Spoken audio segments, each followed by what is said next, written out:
오늘은 고린도전서 1장 18절의 말씀을 가지고 십자가로부터 출발하라 이와 같은 주제로 은혜를 나누고자 합니다. 어떤 사람은 인생은 20부터라고 말합니다. 왜냐하면 하고 싶은 게 많아도 젊어서 해야지 늙으면 못한다는 것입니다. 또 어떤 사람은 말하기를 인생은 40부터라고 이야기합니다. 인생에는 그래도 경륜이 있어야 한다는 것입니다. 그런가 하면 또 어떤 사람은 말하기를 인생은 60부터라고 말을 합니다. 이는 산전수전 다 겪고 60은 넘어서야 비로소 인생의 뭔가를 좀 안다는 것입니다. 그러나 진짜 인생은 십자가로부터 시작해야 하고, 왜냐하면 십자가의 의미는 바로 겸손이고 고난이기 때문입니다. 아무리 젊어도 아무리 경험이 많아도 교만하면 이룰 수가 없습니다. 그러므로 겸손해야 합니다. 그리고 고난을 아는 자만이 인생의 진리를 알 수 있고 십자가의 의미를 깨닫는 자만이 생명의 존엄성을 알고 그리고 진정으로 아름답고 참된 인생을 살아갈 수가 있는 것입니다. 그래서 인생은 십자가로부터 시작해야 하는 것입니다. 우리가 지나온 약 3년간의 삶의 자리를 돌아보니 우리 모두 다 너무나 힘겨운 시간을 보냈습니다. 경제적 침체 여파로 인한 극심한 삶의 위협이 있었고, 역병으로 인한 생명의 위협이 있었고, 지금도 여전히 진행 중입니다. 언제 끝날지 모르는 삶과의 전쟁 속에서 세상은 점점 어둡고 불안하며 삶의 갈피를 잡지 못해 혼란스럽습니다. 그럼에도 우리는 살아야 하는데, 열심히 살아내야 하는데, 이제는 인생의 경륜도 또 경험도 청춘의 활력도 바로 고난 속에서 겪었던 그 어떤 경험도 다 내려놓고 오직 인생의 모든 생사복을 주관하시는 하나님을 의뢰하고 하나님 안에서 다시 시작해야 합니다. 오늘 본문에 보면은 로마 강점기에 이스라엘 백성들은 로마에게 그 삶의 자리를 빼앗기고 사방으로 흩어져서 살았습니다. 그들이 의지할 것이라고는 아무것도 없었습니다. 나라도 없고 방백도 없고 그 무엇도 없었습니다. 그리고 세상 권세 잡은 자들이 득세하며 믿는 자들을 무기력하고 어리석은 자들이라고 조롱할 때에 사도 바울은 오늘 이렇게 선포하고 있는 것입니다. 십자가의 도가 멸망하는 자들에게는 미련한 것이요 구원을 얻는 우리에게는 하나님의 능력이 됨이라. 할렐루야. 무슨 말씀입니까? 하나님을 믿지 않는 불신자들, 즉 인간의 창조주가 누구인지 알지 못하고 무엇을 섬겨야 되는지 그 근본조차 알지 못하는 자들은 참으로 미련한 자들이라는 것입니다. 아무리 세상적인 권세와 부를 가지고 있고 뛰어난 지식과 능력을 가지고 있어도 그것이 십자가의 도와 능력을 능가할 수는 없다는 것입니다. 대신할 수도 없다는 것입니다. 1000번 만번 부인하고 믿지 않아도 바로 불변할 수 없는 사실이요 진리는 야훼 하나님이 모든 인류의 조물주요 그리고 모든 인류는 그의 손에 지음받은 피조물이라는 사실입니다. 우리가 바로 이것을 믿고 이것을 인정하는 것이 신앙이고 그리고 하나님의 백성으로서의 마땅한 도리요 의무인 것입니다. 할렐루야.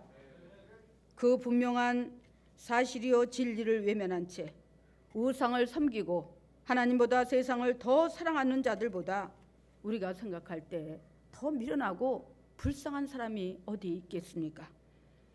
그리고 그들은 결국 멸망할 것입니다. 왜냐하면 주님이 만왕의 왕이요 만주의 주가 되셔서 이 땅에 다시 오실 때는 세상 모든 것을 불신자를 포함하여서 초계같이 불살라 버린다고 말씀하고 있기 때문입니다. 그럴 때 우리 믿는 자들은 십자가의 구원의 능력뿐 아니라 이 세상에 사는 동안에 사랑과 능력과 지혜의 원동력이 되어서 우리의 삶의 자리를 바로 밝혀주는 그 십자가의 도를 우리는 끝까지 의지하고 승리해야 하는 것입니다. 아멘. 그러므로 다시 새롭게 시작하는 2022년도는 반드시 십자가로부터 출발을 해야 하는 것입니다. 그다음에 두 번째는 십자가는 하나님의 사랑이기 때문입니다.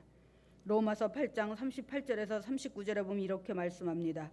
내가 확신하노니 사망이나 생명이나 천사들이나 권세들이나 현재일이나 장래일이나 능력이나 높음이나 깊음이나 다른 아무 피조물이라도 우리를 우리 주 예수 그리스도 안에 있는 하나님의 사랑에서 끊어낼 수 없느니라. 할렐루야.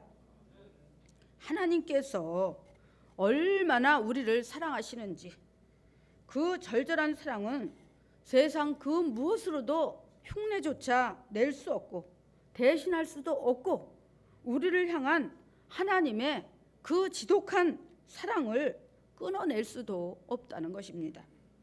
바로 하나님의 그 사랑의 깊이와 넓이와 높음을 보여주신 것이 바로 십자가의 사랑입니다. 사람이 살아가는 데 있어서 가장 필요한 것이 무엇일까요? 과학의 첨단, 문화의 첨단을 걷는 현대 문명에 맞게 필요한 모든 시스템이 현대를 살아가는 사람들에게 정말 필요한 것인지도 모르겠습니다.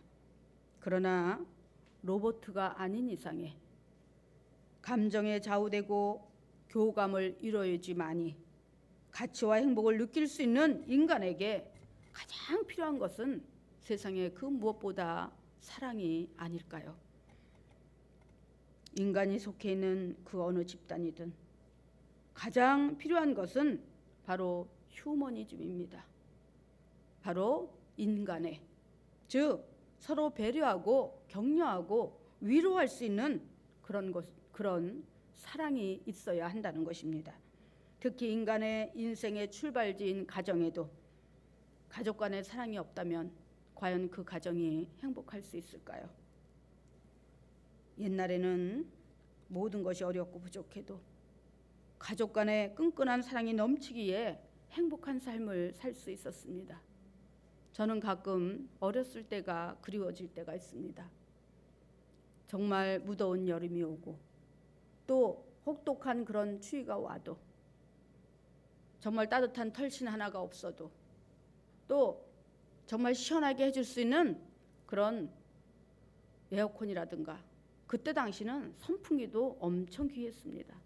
그런데 그런 것이 없어도 바로 하나님이 주신 그런 섭리 안에서 우린 충분히 감사하며 행복할 수 있었다는 것입니다. 할렐루야.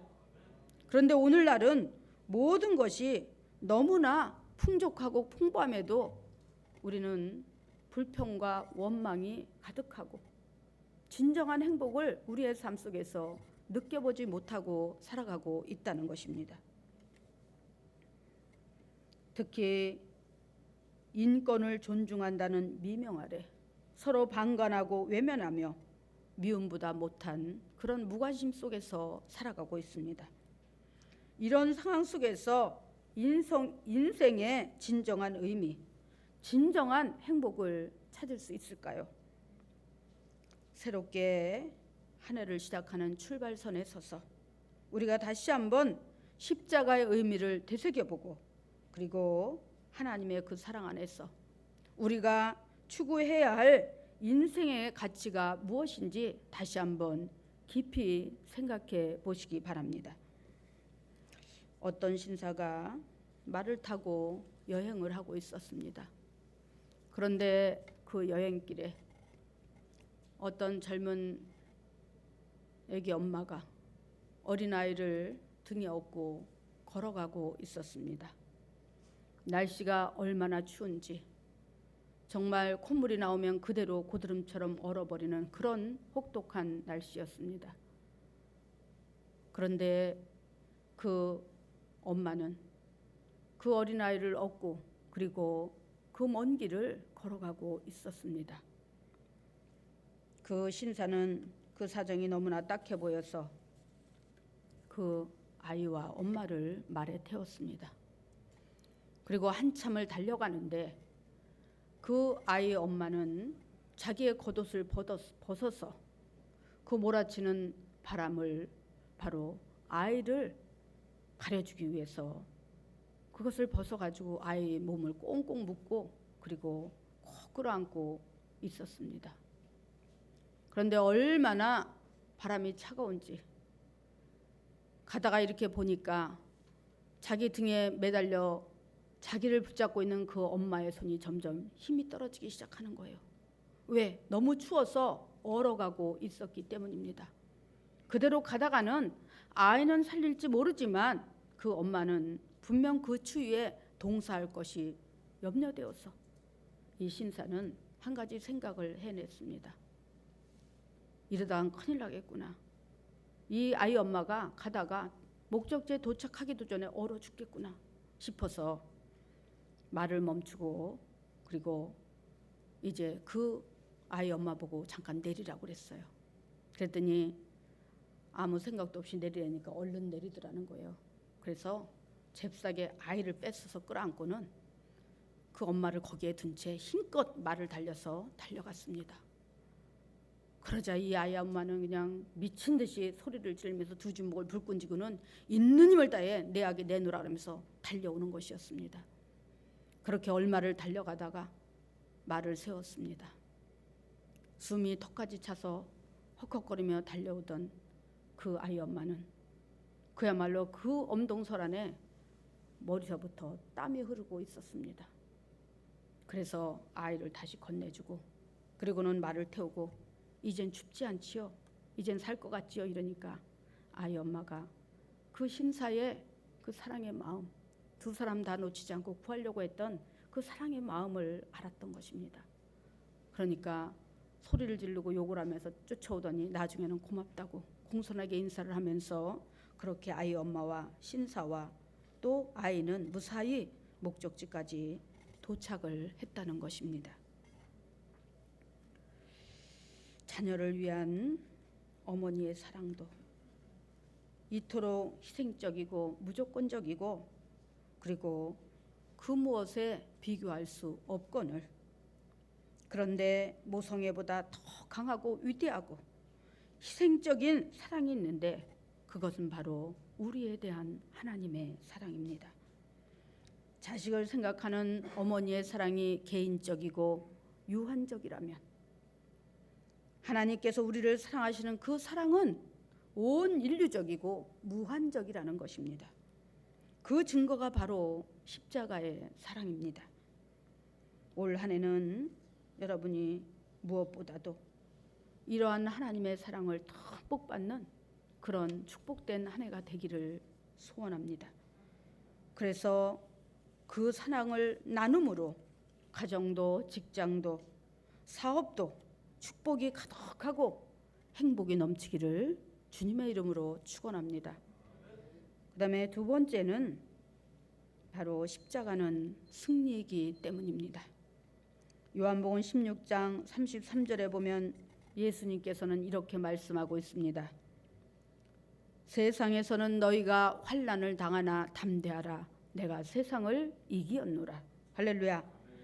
주님께서 세상을 이기셨다고 말씀하고 계신데 그것은 바로 세상에 만연한 죄를 이기고 악을 이기고 그리고 사망 권세를 이기신 것을 말씀하고 있는 것입니다. 그리고 악과 죄악과 사망 권세로다가 끊임없이 믿음의 자녀들을 공격하고 괴롭히는 그 사단 마귀와의 싸움에서 예수님은 완전히 승리했음을 선포하고 있는 것입니다. 그러므로 우리가 세상 가운데서 올 한 해도 넉넉히 승리하며 살아가기 위해서는 도울림이 없는 방백도 의지하지 말고 돌림이 없는 인생도 의지하지 마시고 오직 십자가 위에서 다 이루었다고 승리의 계가를 부르신 예수 그리스도를 의지해야 하는 것입니다. 10번 100번을 주님 앞에 나아가 아뢰고 또 아뢰며 승리할 수 있는 비결을 가르쳐 주시라고 주님을 귀찮게 하고 또 귀찮게 해도 주님은 외면하거나 거부하지 않으신다는 것입니다. 바로 야고보서 1장 5절에서 그렇게 말씀합니다. 너희 중에 누구든지, 바로 너희 중에 누구든지 지혜가 부족하거든 모든 사람에게 후히 주시고 꾸짖지 아니하시는 하나님께 구하라. 그리하면 주시리라. 여러분, 여러분의 부모 형제가 잘 산다고 해서, 능력이 있다고 해서 여러분이 어려울 때 도움을 청하면 계속해서 도와줄 것 같지요. 여러분의 친구가 여러분의 어떤 지인과 혈맥을 쫓아서 여러분들이 의지하면서 자꾸만 가서 도움을 청하면 계속해서 기쁜 마음으로 도와줄 것 같지요. 천만에요. 아무리 부모 형제라도 자꾸만 가서 손을 내밀고 자꾸만 가서 어려운 부탁을 하면 한두 번까지는 들어줄지 모르지만 이제 외면하고 경계하며 멀리하는 것입니다. 그것이 바로 사람의 한계입니다. 도와줄 수 있는 능력의 한계입니다. 그런데 하나님께서는 1000번 만번을 구하고 또 구하고 두드리고 또 두드려도 귀찮아하지 않으시고 거부하지 않으시고 외면하지 않으시고 모든 사람에게 차별 없이 보편적으로 구하는 이에게 주시고 또 주시며 주시되 넘치도록 부어주신다는 것입니다. 할렐루야. 믿으십니까? 그렇다면 우리가 이 어렵고 험난하고 어두운 이 세상을 살아가면서 진정 의지해야 할 대상이 누구이겠습니까? 사람이겠습니까? 절대 아니라는 것입니다. 하나님만을 의지해야 하는 것입니다. 덴마크의 국기에는 붉은 바탕에 흰 십자가가 그려져 있습니다. 기독교 국가들을 보면은 바로 별이나 십자가가 들어있는 그런 국기를 쓰는 나라가 많이 있는데 이런 나라들은 대부분이 하나님의 축복을 많이 받은 선진 복지 국가들입니다. 덴마크의 국기 역시 유래를 보면 이런 배경을 가지고 있습니다. 1219년도에 덴마크 왈뎀카 왕은 군대를 이끌고 적군과 싸우러 나갔습니다. 이길지 질지도 모르는 그런 불안한 가운데 왕은 하나님께 엎드려 간절히 기도를 드렸습니다. 그가 한 나라의 왕이라는 권세를 쥐고 있지만 한 치 앞도 내다볼 수 없는 그런 극한 상황에서 오직 하나님만을 의지하는 것이 바로 살 길이요 승리의 길이라고 믿었던 것입니다. 그래서 왈덴카 왕은 자신의 부족함과 연약함을 다 주께 맡기고 전쟁의 모든 과정을 하나님께서 온전히 주관해 주시라고 간절히 그렇게 기도한 다음에 이제 이 전쟁을 하나님께 맡깁니다 하고 기도를 마무리했습니다. 그런데 그 순간 하늘에 십자가가 나타났습니다. 아주 선명한 그런 하얀 십자가가 나타났습니다. 왕은 그 십자가를 보고 용기를 얻었습니다. 전쟁에 나아가 승리할 것을 확신했습니다. 그리고 나가서 힘껏 싸웠습니다. 그 결과 큰 승리를 거두게 되었습니다. 그래서 그 후부터는 전쟁 때마다 붉은 바탕에 흰 십자가를 그린 국기를 가지고 나갔다고 합니다. 그런데 그럴 때마다 단 한 번도 패하지 않고 그때마다 온전한 승리를 거둘 수가 있었다는 것입니다. 십자가는 승리를 상징합니다. 불신자들은 십자가가 고통과 수모의 상징이라고 치부하지만, 그러나 믿는 우리에게는 십자가는 승리의 상징인 것입니다. 그러므로 십자가를 믿는다고 하는 사람이 세상에 나아가 실패와 좌절된 삶을 살고 있다면 그는 잘못된 믿음을 가지고 있는 사람입니다. 십자가의 능력을 믿는 사람은 세상에서 승리의 삶을 살아야 합니다. 질병과 싸워서 이겨야 하고, 건강한 삶을 살기 위해서 어떠한 질병이 와도 그것을 믿음으로 잘 하나님 앞에 기도하고 관리하면서 반드시 이겨내야 합니다. 또한 가난과 저주와 싸워서 풍족한 삶을 살아야 합니다. 왜냐하면 우리는 가난한 자들이 아니었습니다. 가난해야 될 필요가 없는 자들입니다. 왜냐하면 하나님께서 천지를 창조하실 때 바로 5일 동안 세상의 모든 물질 세계를 풍족하게 없는 것 없이 완벽하게 예비해 놓으셨습니다. 그리고 6일째 되는 날 그것을 누리고 치리하고 다스리면서 그 안에서 바로 더불어 번성하라고 하나님이 인간을 지으셨기 때문입니다. 그런데 왜 가난해야 됩니까? 가난한 이유는 잘못 살기 때문인 것입니다. 하나님 앞에 구할 때도 온전한 것을 구하는 것이 아니라 바로 자기 정욕을 위하여 잘못 구하기 때문에 하나님이 주시지 않는 것입니다. 하나님은 분명히 말씀하고 있습니다. 너희는 먼저 그의 나라와 의를 구하라. 그리하면 이 모든 것을 너희에게 더하시리라. 여기에서 이 모든 것은 제가 여러분에게 10번 100번 말씀을 드리고 강조하지만 바로 물질 세계를 말하는 것입니다. 여러분이 세상에 육으로 살 때 필요한 모든 것을 말하는 것입니다. 우리가 죽은 뒤에 영적으로 받는 것을 말하는 것이 아니라는 사실입니다. 여러분 성경을 보시되 똑바로 보시기 바랍니다. 너희는 먼저 그의 나라와 의를 구하라. 다시 말해서 하나님이 나에게 부를 주신다면 나는 어떻게 사용할 것인가?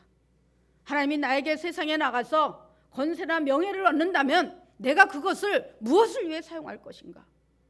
내 어떤 일신상의 부귀와 영화를 위해서 내가 사용할 것인가? 아니면 그 권세와 능력을 가지고 하나님이 살아계심을 온 세상에 증거하고 전할 것인가? 하나님이 나에게 부를 주신다면 하나님의 나라와 하나님의 직과 그리고 하나님의 백성들이 이 땅에 편만하도록 바로 하나님의 영광을 위해서 내가 그 물질을 사용할 것인가? 여러분이 성공해야 하는 이유, 성공해야 하는 그런 분명한 그런 목적이 있어야 된다는 것입니다. 할렐루야. 할렐루야. 그러면 하나님은 여러분을 가난하게 하지 않으신다는 거예요. 주라. 그러면 뭐라 그래요? 하나님께서 바로 흔들어서 넘치도록 안겨준다고 말씀하고 있습니다. 할렐루야. 그리고 우리는 하나님의 자녀이기 때문에 세상 문화와 싸워서 세상 모든 시험과 유혹과 싸워서 이겨서 온전한 믿음을 소유해야 하는 것입니다. 예수님께서도 이 땅에 계시는 동안 가난과 저주와 질병과 악의 세력인 마귀와 싸워서 항상 승리하셨습니다. 그리고 십자가에서 죽으셨을 때조차도 죽음에서 부활하심으로 역전승의 신비를 우리에게 보여주셨습니다. 죽음을 이기시고 사망 권세를 바로 이기셨습니다. 예수님이 못 박힐 때 사단 마귀는 모든 것이 끝났다고 자신의 승리라고 그렇게 손뼉치며 좋아했습니다. 하지만 예수님은 죽으신 지 사흘 만에 다시 부활하심으로 완벽한 생명의 승리를 이루어 내셨습니다. 할렐루야. 여러분도 영적으로나 육적으로나 또는 환경적으로 이기는 자가 되어야 합니다. 그 승리로 하나님께 축복받아 올 한 해 하나님께 영광 돌리고 수많은 사람들과 승리의 기쁨을 나누게 되시기를 주님의 이름으로 축원합니다. 이제 끝으로 세 번째, 왜 우리가 십자가로부터 출발해야 되는가? 십자가는 구원이기 때문입니다. 이사야 53장 5절에 보면 이렇게 말씀합니다. 그가 찔림은 우리의 허물을 인하며 그가 상함은 우리의 죄악을 인함이라. 그가 징계를 받음으로 우리가 평화를 누리고 그가 채찍에 맞음으로 우리가 나음을 입었도다. 바로 십자가에 매달려서 고통받고 죽으심으로 온전히 바로 대속 제물이 되신 예수님이 무엇 때문에 십자가를 지셨는지에 대해서 분명히 말씀하고 있습니다. 죄와 허물로 죽을 수밖에 없는 우리를 대신해서 십자가에서 찔리고 상하셨다는 것입니다. 그로 인해 거룩하고 의로우신 하나님과 우리가 원수지간이 되었는데, 십자가의 대속은 하나님과 원수 관계를 깔끔하게 정리하고 화목한 관계로 온전히 바로 회복시켜 놓았다는 사실입니다. 나아가 채찍에 우리 대신 맞음으로 사망 권세에서 온전히 해방되어 이제는 죄 용서받은 의인이 되어서 생명의 라인 안에 들어가게 되었다는 것입니다. 주님의 십자가의 대속이 없었다면 우리에게 구원은 영영 없었을 것입니다. 그리고 정말 우리에게 저 영생하는 천국의 그런 삶의 소망도 우리에게는 아예 없었을 것입니다. 그래서 십자가는 구원인 것입니다. 그것도 우리에게 주시는 전인적인 구원인 것입니다. 요한 3서 2절에서는 그렇게 말씀합니다. 사랑하는 자여, 영혼이 잘된 같이 범사가 잘되고 육이 강건하기를 내가 간구하노라. 할렐루야. 많은 그런 사람들이 생각하기를 예수 믿으면 영혼만 구원받는 줄 알고 있습니다. 이것은 아주 잘못 알고 있는 것입니다. 그러니까 세상 사람들에게 전도를 하면 미루는 이유가 바로 그거예요. 아, 내가 죽을 때 돼서 교회 가면 되지. 죽을 때 돼서 교회 가면 되지. 뭐 미리 젊었을 때부터 믿고, 청년기부터 왜 믿어서 내가 왜 희생을 하고, 왜 구속을 당하고, 왜 자유롭지 못하게 사는가. 내 인생은 내 건데. 그렇게 생각할 수 있다는 것입니다. 그리고 그렇게 생각하고 산다는 것입니다. 그런데 그렇지 않다는 거예요. 하나님이 그렇게 무능력하고 한계를 받는 그런 하나님이십니까? 그렇지 않다는 거예요. 하나님은 어떤 하나님이라 그랬어요? 무에서 유를 창조하시고 없는 것을 있는 것 같이 불러내시고 죽은 자를 살리시는 전지전능하신 하나님이 저와 여러분이 믿는 바로 우리의 아버지이십니다. 할렐루야. 그런 그분이 우리의 질병을 못 고치겠습니까? 우리의 문제를 해결 못 하겠습니까? 할렐루야. 하나님은 전인적인 구원의 하나님입니다. 우리의 영혼이 잘 된다는 것은 하나님의 자녀로서 마땅히 본분을 회복하고 하나님 안에서 사는 삶을 말하는 것입니다. 그래야지만이 사단 마귀가 하나님이 우리에게 주신 것을 낚아채 가지 못하고 뺏어가지 못하고 우리가 세상으로 흘려버리지 않고 우리에게 주신 것을 온전히 누리면서 살 수가 있다는 것입니다. 할렐루야. 우리가 세상에 나가서 성공하려면 기반을 갖춰야죠. 그렇죠? 성공할 수 있는 요인이 있어야 되는 것입니다. 준비가 돼 있어야 되는 것입니다. 마찬가지로 하나님께서 주시는 무한한 축복과 능력을 받으려면 그릇 준비가 돼야 돼요. 그 그릇 준비가 바로 영혼이 잘 되는 것입니다. 하나님과의 관계가 온전히 성립돼 있어야 된다는 것입니다. 유지되어야 된다는 것입니다. 할렐루야. 바로 영혼이 잘된 같이 범사가 잘 되고, 영혼이 잘 되면 하나님이 물질 세계를 다 이미 완벽하게 만들어 놓으시고 예배해 놓으신 것처럼 그 무한하신 그런 범사의 축복을 우리가 받을 수가 있다는 거예요. 우리가 하나님 안에서 범사의 축복을 받고 우리가 자존감이 높아지고 당당해지고, 그렇죠? 그러면 어때요? 강건하다는 것입니다. 질병의 권세가 감에 침범하지 못하고. 할렐루야. 할렐루야. 우리가 스트레스를 별로 받지 아니하고 그러면서 육신의 강건함을 누리면서 무병장수하다가 때가 되면 하나님 앞에 돌아가게 된다는 것입니다. 할렐루야. 이렇게 전천후로 구원해 주시는 하나님이라는 사실입니다. 여러분, 예수 잘 믿으면, 십자가의 도에 온전히 순종하기만 하면 범사에 수리맞는 역사가 일어나게 되는 것입니다. 십자가의 능력이 이렇게 무궁무진한데, 여러분 2022년도 올 한 해 어디로부터 출발하시겠습니까? 세상입니까? 십자가입니까?